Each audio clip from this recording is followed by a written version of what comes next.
അങ്ങനെ നമ്മൾ കാത്തിരുന്ന ആ സംഭവം ഇന്നലെ എൻ്റെ കയ്യിലെത്തി. ഞാനും നിങ്ങളും ഒരുപോലെ കാത്തിരുന്ന ആ ജേണൽ സെറ്റ് നേരത്തെ തന്നെ ഡെലിവറി ആയി ഇന്നലെ കിട്ടി. അധികം എനിക്കിതിനെപ്പറ്റി എക്സ്പ്ലെയിൻ ചെയ്യേണ്ടി വരത്തില്ല, കാരണം നിങ്ങൾക്കത് കാണുമ്പോൾ തന്നെ അറിയാം ഇത് എന്ത് ക്യൂട്ടാണ്.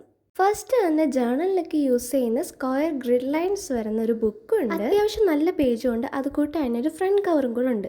പിന്നെ ഇത് കൂട്ട് ഒരു പ്രിന്റും അല്ലാത്ത നോർമൽ ആയിട്ടുള്ള ഒരു വാഷി ടേപ്പുണ്ട്. ഫസ്റ്റ് ഈ ചെറിയ സാധനം എന്തുവാന്ന് എനിക്ക് മനസ്സിലായില്ല, പക്ഷേ ഈ തുറന്നു നോക്കിയപ്പോൾ ഇതിനകത്ത് ഇത്രയും സ്റ്റിക്കേഴ്സ് ഉണ്ട്. പിന്നെ ഇങ്ങനെ ഒരു പാക്കും കൂടെ വരുന്നുണ്ട്. അതിനകത്ത് നമുക്ക് ജേണൽസിലൊക്കെ ഒട്ടിക്കാൻ പറ്റിയ കുഞ്ഞ് പേപ്പർ കട്ട് പീസൊക്കെയാണ്. പിന്നെ അതിനകത്ത് വരുന്നത് നമ്മുടെ ടു ഡു ലിസ്റ്റും മെമ്മോ പാഡ്സും ഒക്കെയാണ്. 3 വെറൈറ്റിയിലുള്ള ഷീറ്റ്സാണ് നമുക്കുള്ളത്.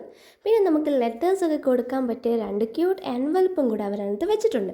പിന്നെ നമുക്ക് മെയിനായിട്ടുള്ള നമ്മുടെ സ്റ്റിക്കേഴ്സാണ് ജേണൽസിലൊക്കെ ഒട്ടിക്കാൻ പറ്റിയ അത്യാവശ്യം നല്ല ക്യൂട്ട് ആൻഡ് ഈസ്തറ്റിക് ആയിട്ടുള്ള സ്റ്റിക്കേഴ്സായിരുന്നു. ഈ ഒരു സ്റ്റിക്കർ എനിക്ക് ഭയങ്കരമായിട്ട് ഇഷ്ടപ്പെട്ടു. അതുകൂട്ട് തന്നെ ഇങ്ങനത്തെ കുറേ വെറൈറ്റി സ്റ്റിക്കേഴ്സും കോഡ്സും ക്ലിയർ സ്റ്റിക്കേഴ്സും എല്ലാം അടങ്ങിയ സ്റ്റിക്കർ പാക്കായിരുന്നു.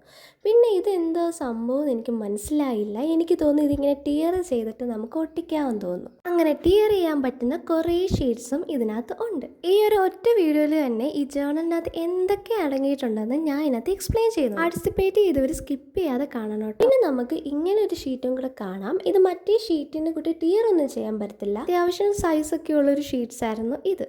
പിന്നെ നമ്മുടെ ഏറ്റവും അവസാനം പ്രിൻറ്റഡ് പേപ്പേഴ്സും കൂടെ ഉണ്ട്. ചെറിയ സ്ക്വയർ ഷേപ്പിലെ പ്രിൻറ്റഡ് പേപ്പറും അതുകൂട്ട് തന്നെ നമുക്ക് വലിയ പ്രിൻറ്റഡ് പേപ്പേഴ്സും അവൈലബിൾ ആണ്. അന്നേരം ഇത്രയൊക്കെ സാധനമാണ് നമ്മുടെ ജേണൽ സെറ്റിലുള്ളത്. ഇതാണ് നമ്മൾ ഈ ഗീവ് അവേക്ക് കൊടുക്കാൻ പോകുന്ന വേറൊരു ഗിഫ്റ്റ്. ഈ ഒരു ഗിഫ്റ്റ് ഗീവ് അവേ ഡേറ്റിന് മുന്നേ തന്നെ വന്നുകൊണ്ട് നമ്മൾ ഡേറ്റ് ഒന്നും മാറ്റാതെ 10th ജൂണിൽ തന്നെ അനൗൺസ് ചെയ്യുന്നതായിരിക്കും.